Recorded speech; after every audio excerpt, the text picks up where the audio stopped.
Isang mapagpalang araw sa atin lahat mga boss. Bali for today's video, meron tayo i-cleaning dito mga boss, yung lumang aircon na window type, 1 horsepower. Kaya stay tuned lang mga boss, pagpapatuloy ng video nito mga boss, may update ko kayo specification ng lumang aircon, at paano siya i-cleaning, ano ba yung kaibahan niya sa mga bagong aircon ngayon, tsaka sa sinalumang aircon, tsaka yung performance mga boss, at durability. Stay tuned lang mga boss, at intro muna tayo.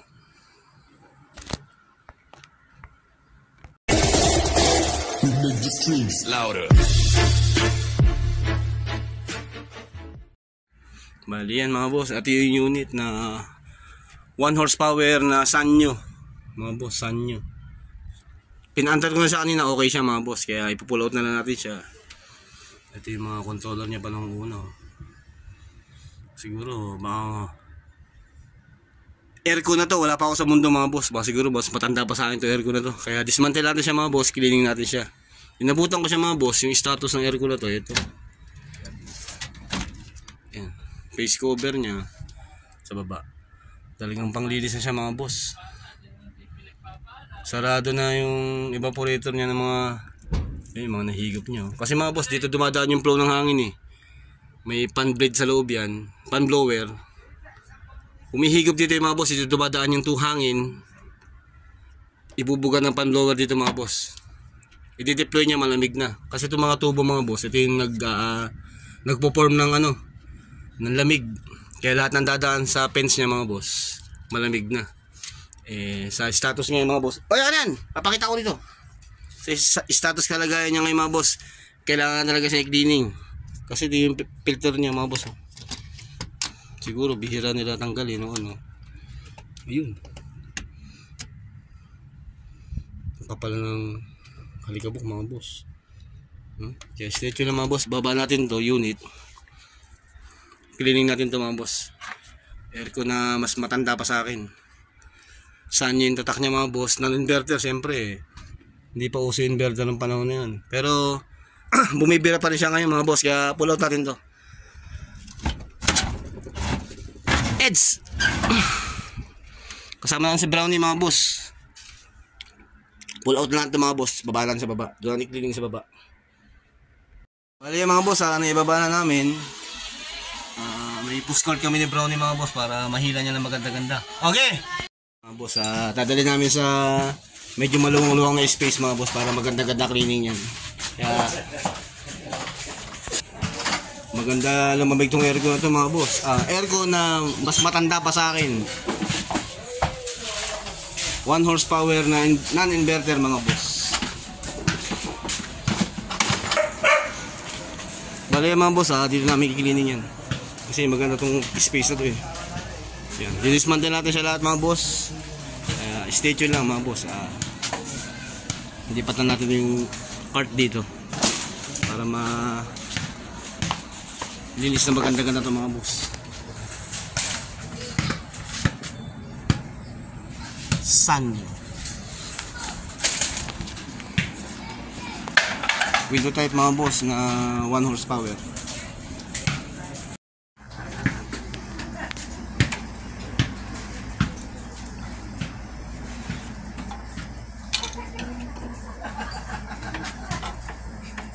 Umiiwan ko naman ng kunti.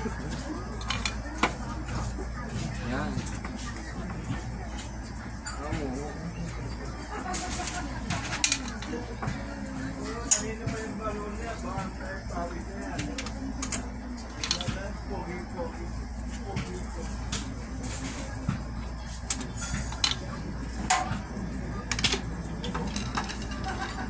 Sama unit tsaka ako unit tsaka ako sama.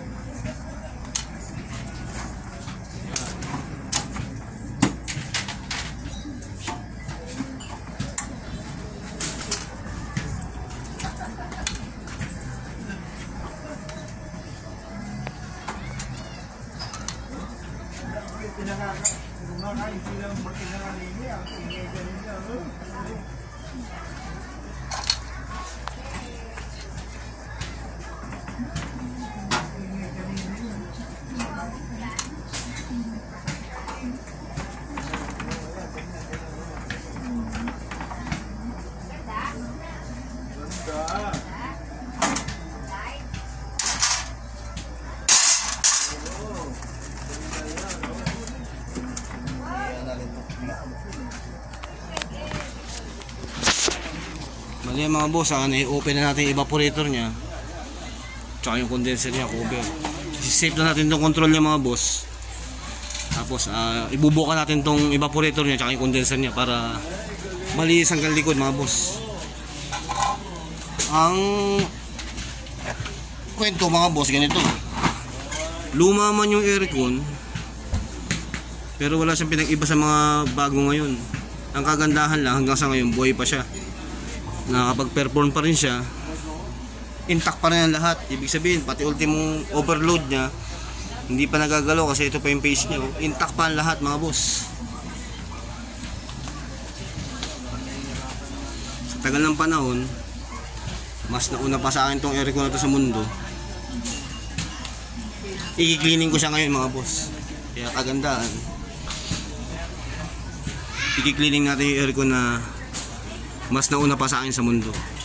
Stretch lang mga boss, ibubuka natin to tsaka yung condenser niya. Safe natin yung control niya mga boss.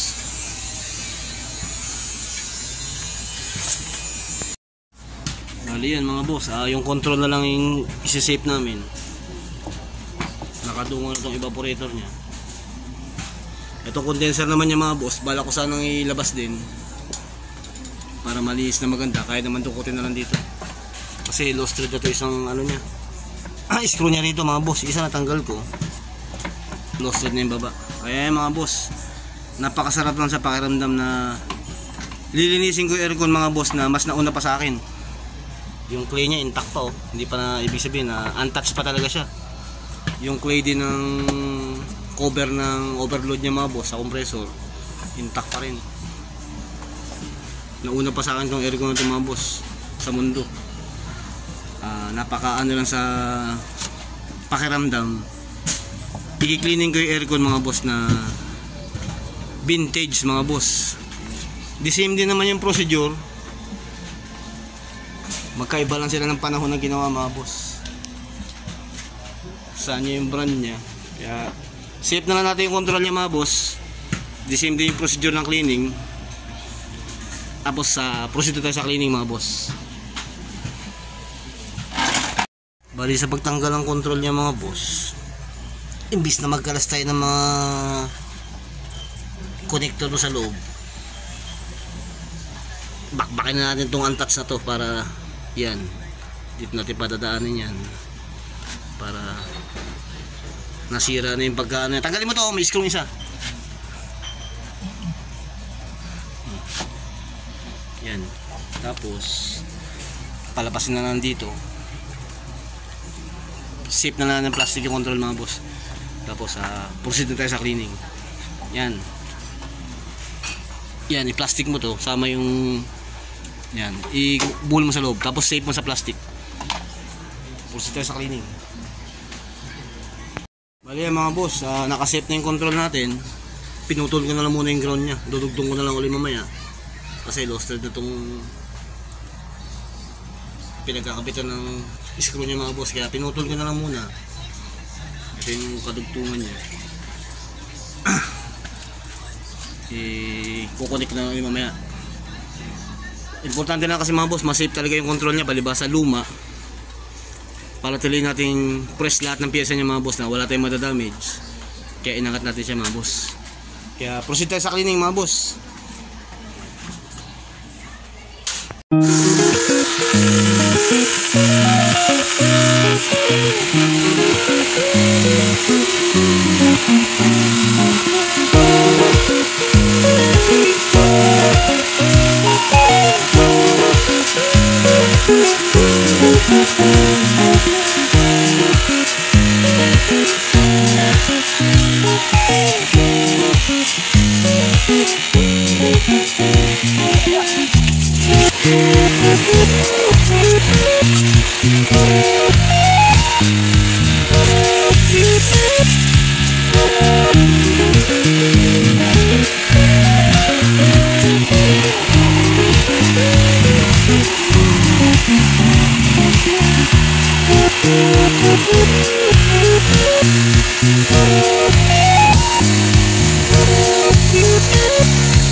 Bali yan mga boss, palibasa talaga sa luma na niya. Itong filter niya mga boss, hindi na natin siya itatanggalin. Yung huguti sa face cover niya para linisin ng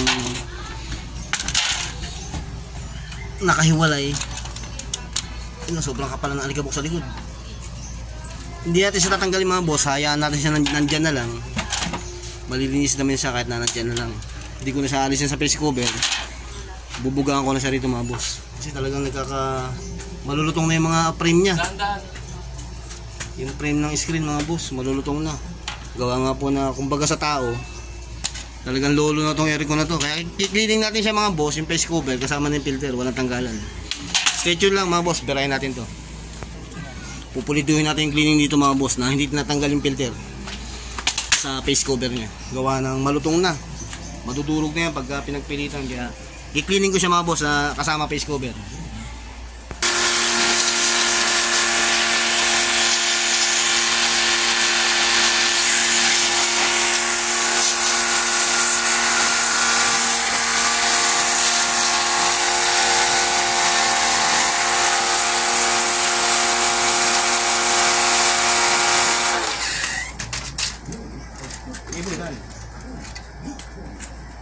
Yang bonus.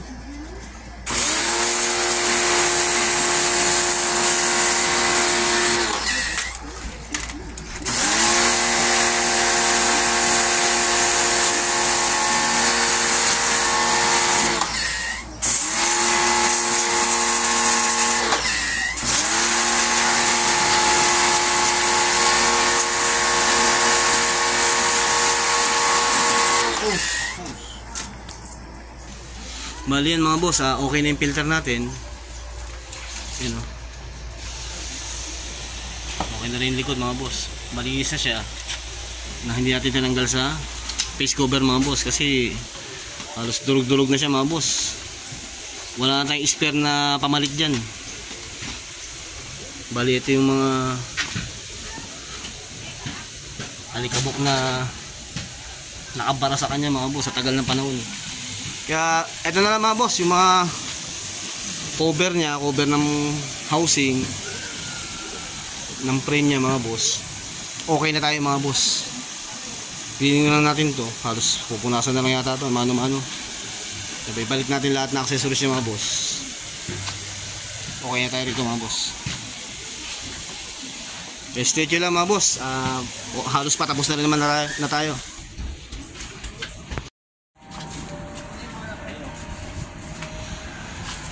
Yan mga boss, okay na tayo. Malinis na rin lahat ng area na madumi kanina mga boss. Kaya pati yung condenser nya, evaporator nya mga boss, malinis na yan. Bali, assemble na tayo mga boss. Assemble natin siya.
Bali mga boss, okay na, naibalik na natin lahat ng accessories niya.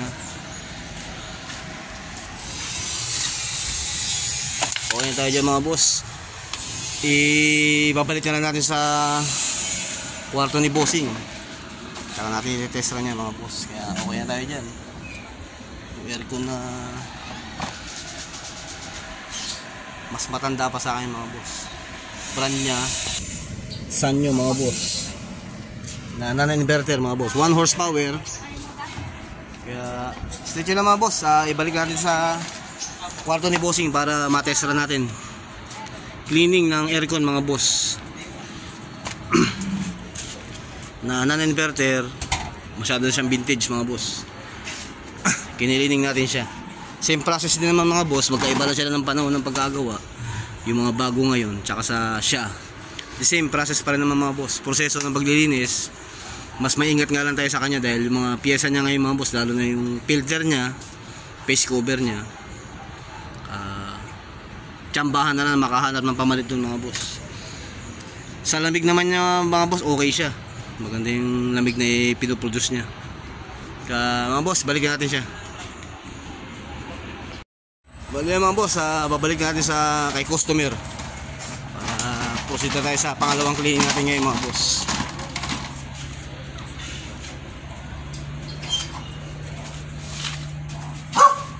Bali yan mga boss, nandito tayo sa location ng aircon na to mga boss, kung saan natin siya kinuha. Bali, pinalinis ko lang kay Brownie yung paglalapagan. Kaya, mga boss, ilapag na natin siya para matestra natin siya. Aircon na 40 mahigit na taon na to siguro itong aircon na to. Na inverter, intact pa na siya mga boss. Karangalan na isa ako sa naglinis sa kanya mga boss. Aircon na mas matanda pa sa akin. Siguro makasiedad ni Brownie ito eh. Kaya salpak natin to para proceed tayo sa pangalawang cleaning mga boss.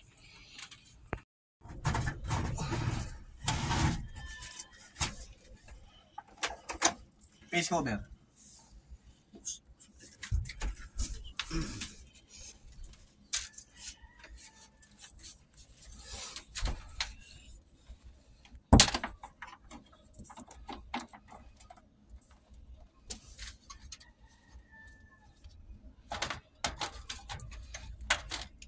Lalagyan na lang ni Bossing ng ano to, masking tape sa paligid. Wala na eh. Naka-off ka, okay, alright. Test run.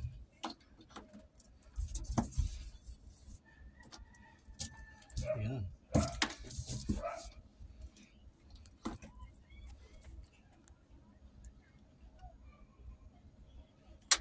Wala ka mababa to?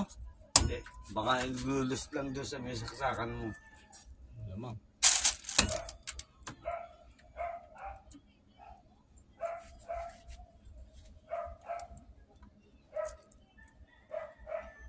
Walang supply.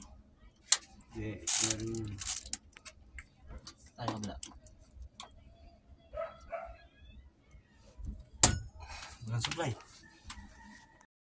Bali yan mga boss, yung unang attempt ko kanina, nag-loose na pala talaga yung adapter. Kaya pinalitan natin siya mga boss. Okay na siya mga boss. Kaya i-run na natin si aircon para proceed tayo sa pangalawang cleaning mga boss. Number 2 lang thermostat niya, okay yan. Pour natin. Tapos ventilator lang naman to. Yan mga boss.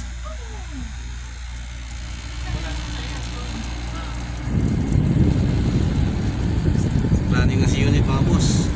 Ayan ang aircon mga boss na non-inverter, na karangalan para sa atin na i-cleaning siya dahil talagang vintage na aircon to mga boss.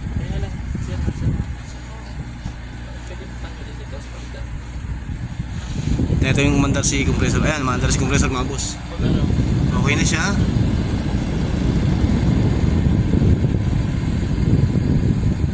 Si unit mga boss. Kaya lang mga boss, share ko sa inyo content natin ngayong araw habang day off natin. Nililis natin si aircon mga boss na kasing edad ni Brownie.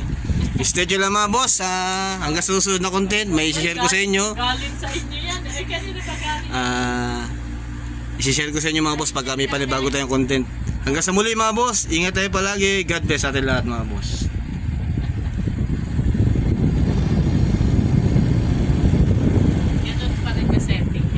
Ganyan lang, number 4 yung temperature, yung thermostat niya. Tapos hanggang dito lang siya. Huwag sasagad, okay na siya. Ang ganda na lamig dito, oh. Tsaka tahimik na siya, ganyan na, ingay niyan eh. Okay na siya mga boss. Hanggang sa muli.